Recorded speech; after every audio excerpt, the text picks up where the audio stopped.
¿Qué tal? Hoy vamos a desentrañar una historia increíble, la de un movimiento político en República Dominicana que fue, digamos, la clave del éxito para dos victorias presidenciales y que ahora está en el ojo del huracán de una de las investigaciones de corrupción más grandes en la historia de ese país. Miren, esta frase, que sale directo de los reportes del caso, lo resume todo a la perfección. Vamos a ver exactamente eso. Cómo una maquinaria para ganar elecciones terminó convertida en un gigantesco expediente judicial. Ok, para entender bien la dimensión de todo este escándalo, primero tenemos que hablar del poder, del inmenso poder que llegó a tener este movimiento. Ojo, no era un grupito de apoyo cualquiera, ¿eh? Era literalmente la pieza central en la maquinaria electoral del presidente Luis Abinader. Entonces, ¿qué era OLA? Bueno, las siglas son de Organización Luis Abinader. Era, en pocas palabras, un bloque de apoyo masivo que movía votos, gente y, claro, recursos. Su influencia era tal que el mismo Abinader hablaba de la ola en sus discursos, refiriéndose a esa marea de gente que lo apoyaba. Y a la cabeza de toda esta ola estaba Santiago Assim. Él era el coordinador nacional. Pero no solo era la cara visible, no. Era el motor financiero. A ver, para que se hagan una idea, solo en 2020 puso de su bolsillo más de 8 millones de pesos, uno de los donantes individuales más grandes. Su lealtad, su capacidad para mover gente, lo hicieron una figura indispensable. Y bueno, como suele pasar en la política, un apoyo pero tan decisivo, casi siempre viene con una recompensa. Y en este caso, la recompensa fue un puesto de un poder y una responsabilidad enormes. ¿Y cuál fue esa recompensa? Pues nada más y nada menos que la dirección del SENASA. O sea, pusieron a Assim a cargo del seguro de salud de millones de dominicanos, sobre todo de los más vulnerables, un puesto con un presupuesto gigante y un impacto social, bueno, incalculable.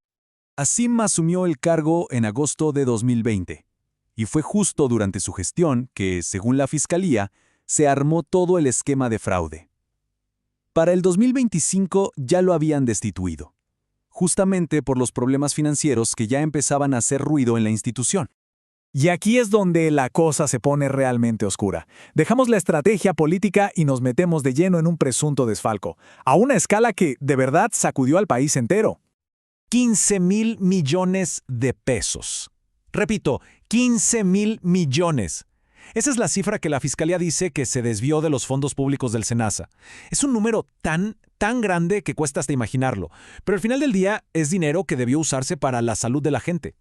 A la investigación le pusieron de nombre Operación Cobra, y no es un nombre cualquiera. Las mismas autoridades han dicho que es el caso de corrupción más grave en la historia de República Dominicana. Con eso nos podemos dar una idea de la magnitud de lo que estamos hablando. ¿Y cómo funcionaba el presunto fraude? Pues en el fondo era increíblemente simple. Paso 1, creaban programas de nutrición. Paso 2, contrataban a una empresa, claro, con conexiones políticas.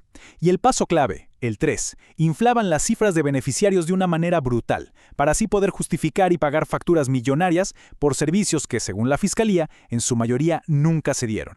En cualquier investigación de corrupción, la clave es una: seguir la ruta del dinero. Y en este caso, el Ministerio Público trazó un camino que, según ellos, iba de las cuentas del Estado directamente a los bolsillos de personas ligadas al movimiento OLA. La empresa que está en el centro de todo esto se llama Flavor Heart Food Bars. Según el expediente judicial, esta empresa recibió un trato, digamos, VIP. Le pagaron más de 1.600 millones de pesos, a pesar de que ni siquiera tenía los permisos para dar servicios de salud. Y lo más increíble, algunos de los pagos millonarios estaban justificados con el concepto de no definido. Así, tal cual. Y aquí es donde todas las piezas empiezan a encajar. Resulta que la gerente de la empresa, que de hecho ya admitió su participación y está colaborando, es la esposa de un señor llamado Manuel Enrique Ovalle Tapia. ¿Y quién es él? Pues un miembro activo y financista del movimiento OLA, muy cercano al propio Santiago Assim. La conexión no podría ser más directa. 65 millones de pesos. Esa es la cantidad que Ovalle Tapia, el financista de OLA, supuestamente recibió de la empresa Flavor Heart en menos de 5 meses.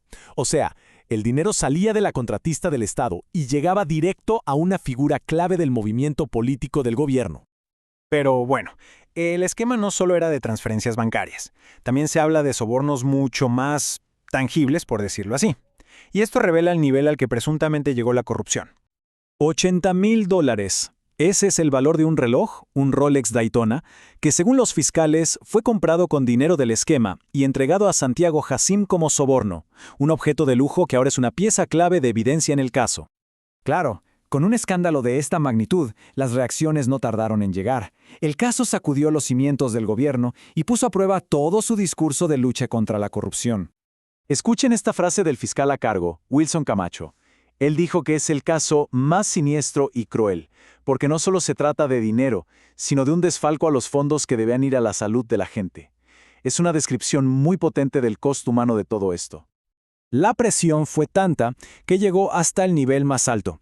El propio presidente Abinader tuvo que salir a hablar y reconocer que su gobierno había encontrado fuertes indicios de corrupción, lo que en la práctica era un espaldarazo a la investigación que ya estaba en marcha. Y cerramos con esta pregunta, que es realmente el corazón de toda esta historia. Porque este caso va mucho más allá de un país o un gobierno. Nos obliga a pensar en esa línea, a veces tan delgada, que separa el agradecimiento político de la corrupción. En cómo la lealtad, cuando se premia con acceso a fondos públicos, puede terminar siendo una puerta abierta al desfalco. Una reflexión que sin duda aplica mucho más allá de este escándalo.